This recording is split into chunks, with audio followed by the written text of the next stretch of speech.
Everyone, कैसे हो आप। मैं आज एक और पैकेजिंग के साथ आया हूँ और ये आज ही आई है।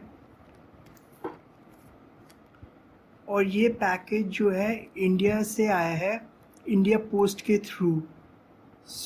इसको आने में अराउंड 9 to 10 डेज़ लगे हैं और मैं श्योर नहीं हूँ इसके अंदर क्या होगा, तो वो मैं ही आज ओपन करके इसके अंदर दिखाऊँ कि क्या है। और जैसे कि आप देख सकते हैं ये काफ़ी अच्छी तरह वेल पैक्ड है, टेप्ड है। सेलर ने इसे काफ़ी अच्छी तरह कवर करके सेंड कर रहा है, काफ़ी अच्छी तरह पैकेज करके, कहीं से भी टीयर्स नहीं है।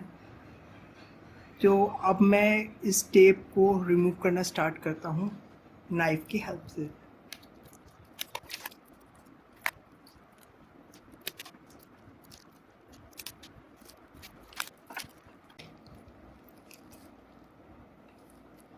तो एक्सेसरीज़ रिमूव हो रही हैं जो मैंने ऑर्डर की हैं। अब मैंने आपको ये नहीं बताया कि ये पैकेज यूज्ड आइटम्स का है, इसमें कोई भी न्यू आइटम नहीं है इंक्लूडेड।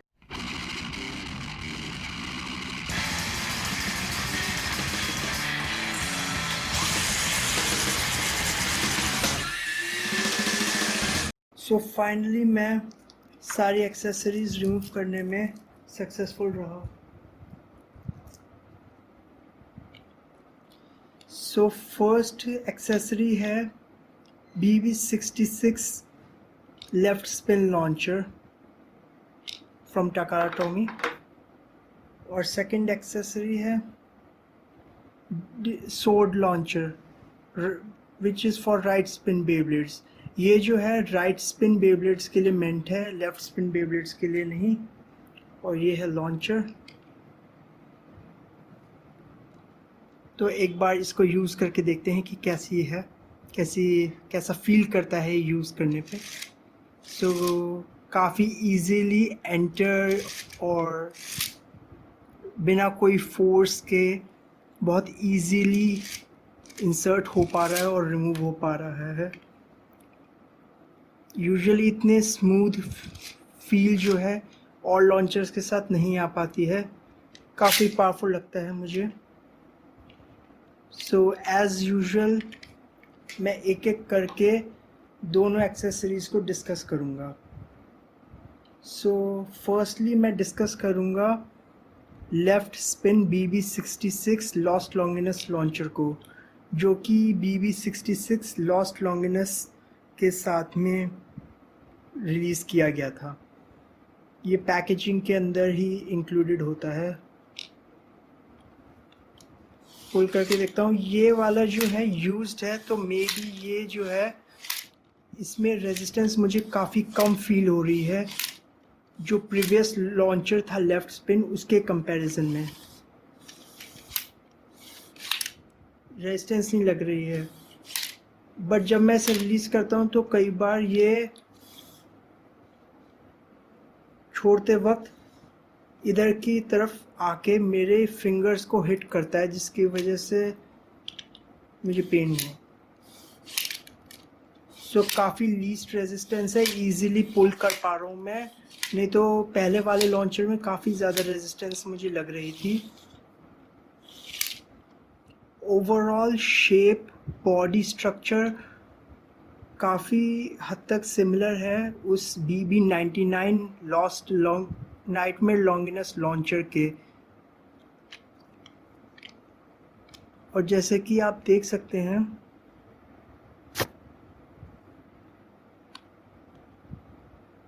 इसके ऊपर टेप मार्क्स, कुछ यूज्ड मार्क्स भी विजिबल हैं इस ब्लू कलर की प्लेट के ऊपर।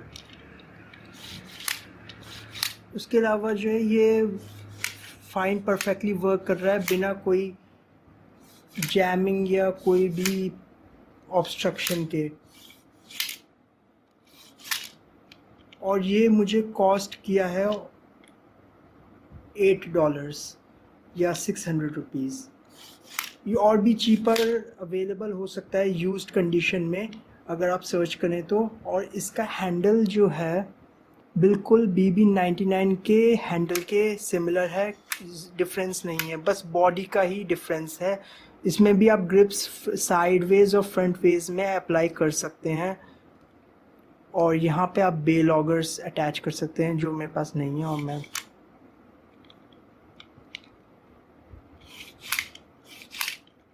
और स्टैट्स BB99 और BB66 के लगभग सिमिलर ही हैं। इसको भी शूटिंग पावर में 4 स्टार्स मिले हैं, हैंडलिंग में 2 स्टार्स मिले हैं, और कस्टमाइजेबिलिटी में 2 स्टार्स मिले हैं। तो लगभग सिमिलर हैं दोनों के दोनों लॉन्चर, ज़्यादा डिफरेंस नहीं है। और यहाँ पे दोनों तरफ बेब्लेड वर्ड्स डिक कर रखे हैं अच्छे इंट्रिकेट फैशन में, जो कि हेल्प कर सकते हैं इसकी ऑथेंटिसिटी को गारंटी करने में। जो यूजुअली फेक लॉन्चर्स होते हैं उन पे बेब्लेड नहीं लिखा हुआ होता है, जो एक ज़रूरतमंद फैक्टर नहीं है कि वो फेक नहीं होगा, बट यूजुअली जो फेक लॉन्चर्स होते हैं उन पे बेब्लेड वर्ड्स लिखे हुए नहीं होते हैं। यहाँ पे लिखा है HMBBTX Tomy made in Vietnam, जो और अदर लॉन्चर्स पे भी लिखा हुआ होता है।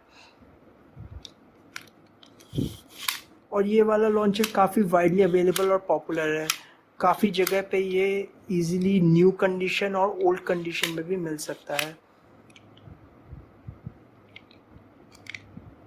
तो यही था इस लेफ्ट स्पिन लॉन्चर के बारे में। अब मैं दूसरी एक्सेसरी की तरफ चलता हूँ, सोर्ड लॉन्चर।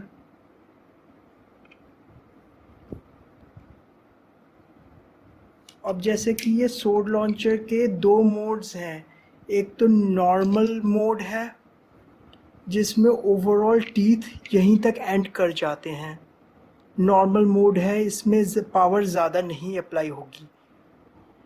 और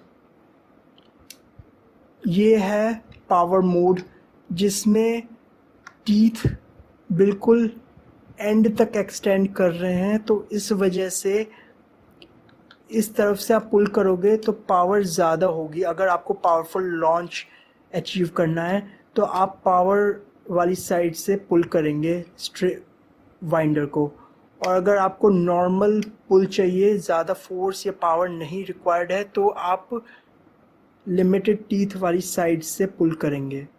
तो टीथ का डिस्ट्रीब्यूशन इस रिप कॉर्ड की दोनों साइड्स पे डिफरेंट है, तो वो आपकी प्रेफरेंस है कि आपको कौन सा मोड चूज़ करना है।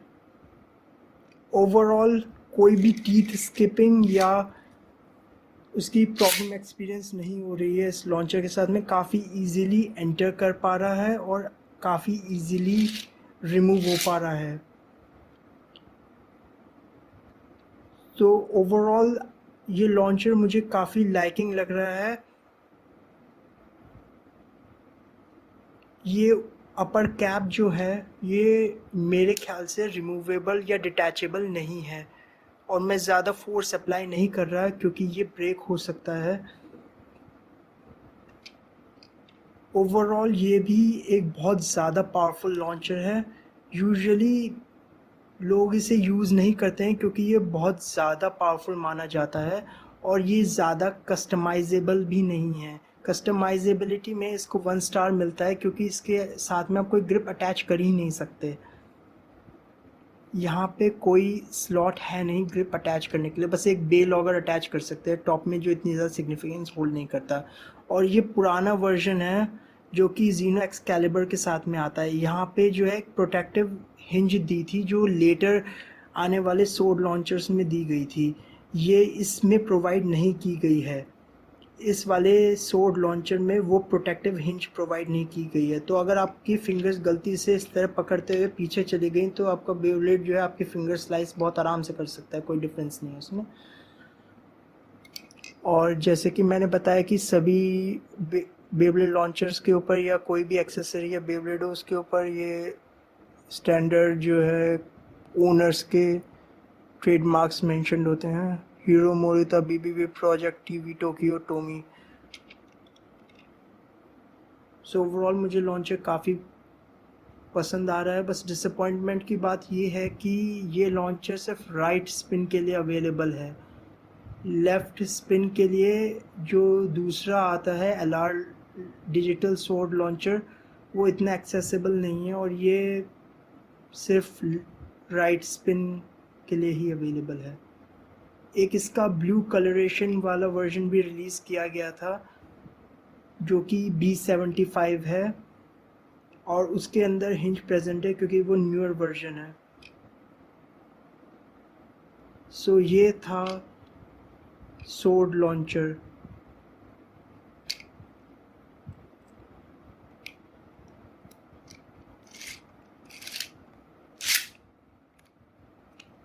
तो अब इसको टेस्ट करके देखेंगे कि ये कैसे परफॉर्म करते हैं।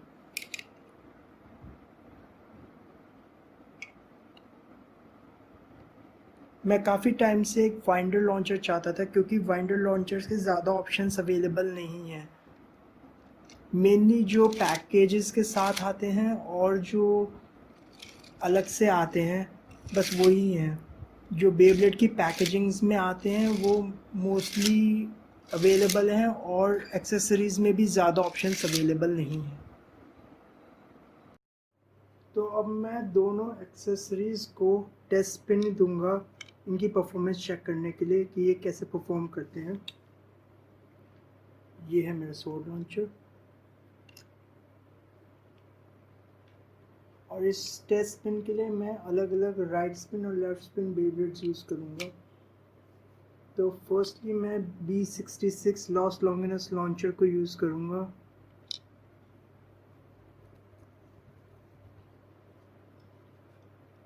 सो फर्स्टली यूज़ करते हैं लॉस लॉन्गिनस को।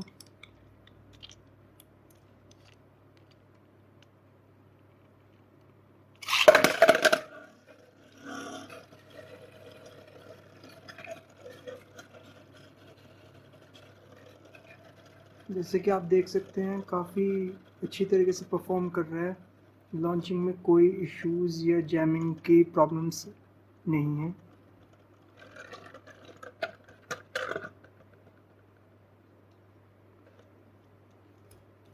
अब ड्रेन फैफनेर 8 नथिंग को लॉन्च करेंगे।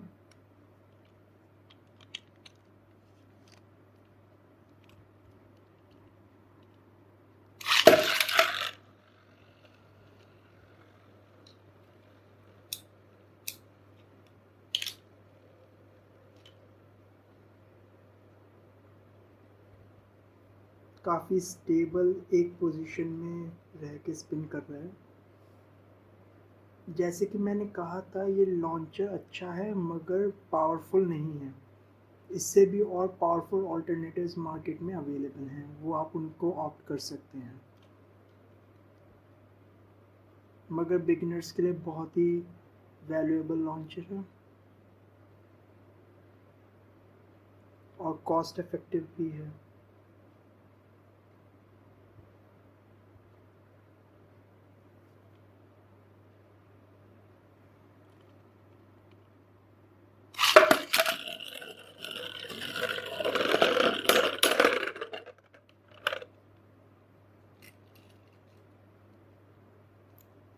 स्टिंग एवोल्यूशन को भी एक बार लॉन्च करेंगे।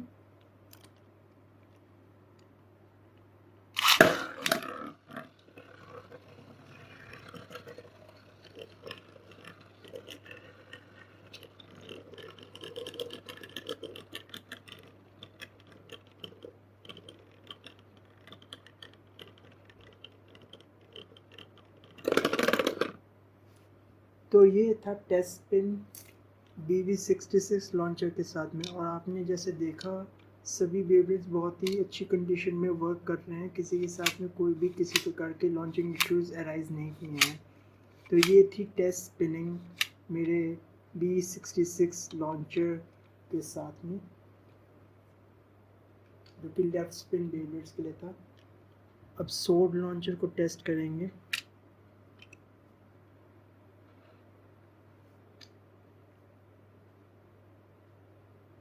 तो पहले मैं यूज़ करूँगा ड्रॉन्जर स्पाइरल को।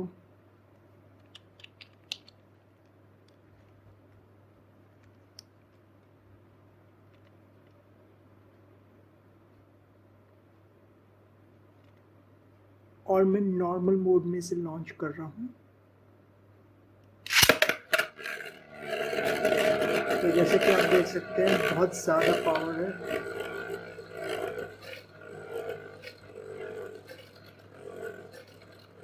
सॉरी, मैंने पावरफुल मोड में लॉन्च किया था, अब मैं इसे नॉर्मल मोड में लॉन्च करूँगा।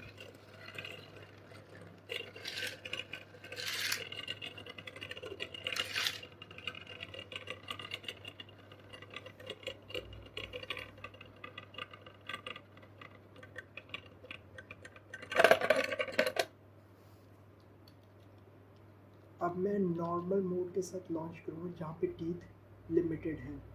पहले मैंने पावर मोड के साथ लॉन्च किया था, तभी एग्रेसिव स्पीड लॉन्च हुई थी। और मैं ड्रॉन्जर स्पाइरल को अटैक मोड में रिलीज़ कर रहा हूँ।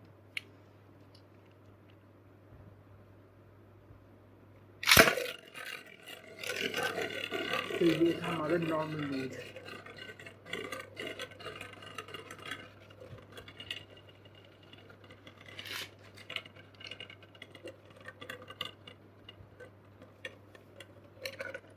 चलिए अब दूसरे राइट स्पिन बेब्लेड्स को टेस्ट करके देखते हैं।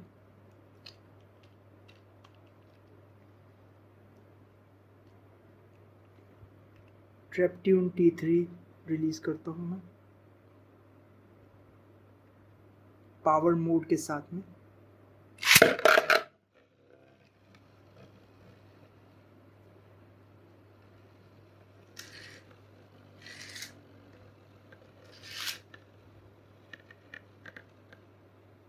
स्टैमिना टाइप बेब्लेड है तो काफ़ी स्टेबल है, ज़्यादा एग्रेसिवली मूव नहीं कर रहा है स्टेडियम में। अब इसको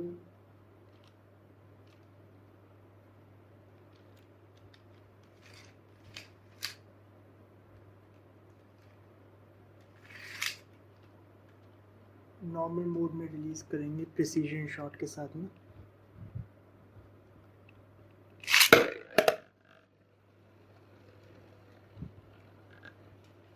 तो ये था नॉर्मल शूट। जो फर्स्ट शूट था वो पावर शूट था।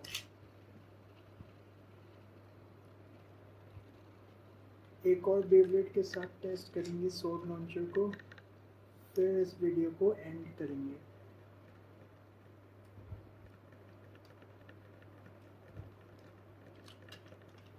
तो ये था नॉर्मल और पावर लॉन्चेस ट्रैप्ट्यून T3 के साथ में। अब मैं यूज़ करूँगा वेल्ट्रेक V3 जो कि एक राइट स्पिन बेब्लेड है। तो फर्स्टली लॉन्च करेंगे पावर मोड में।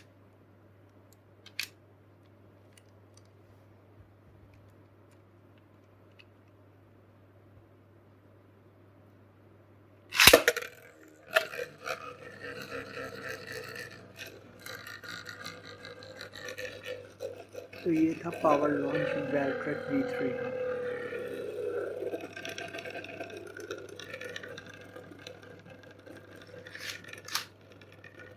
अब लॉन्च करेंगे नॉर्मल पावर के साथ में जहाँ पे लिमिटेड टीथ प्रेजेंट है।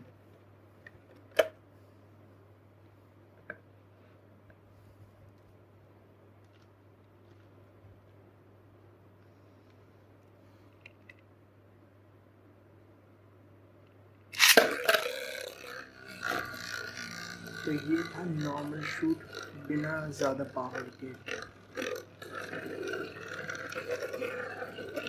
जब वेल्ट्रेक V3 काफ़ी ज़्यादा शेक करना स्टार्ट कर दिया, इसका मतलब गिमिक एक्टिवेट हो चुका है टिप का, और जो टिप है वो अंदर की तरफ ड्रिवन हो चुकी है, वो अंदर चली गई है, इसी वजह से शेकिंग स्टार्ट हो गई है। ये तब होता है जब लिमिट हो जाती है स्पीड वेल्ट्रेक की। तो ये थे टेस्ट पिन्स इन दोनों एक्सेसरीज़ के लिए। तो अब मैं वीडियो को एंड करूँगा। Thank you for watching, stay tune for more, have a nice day.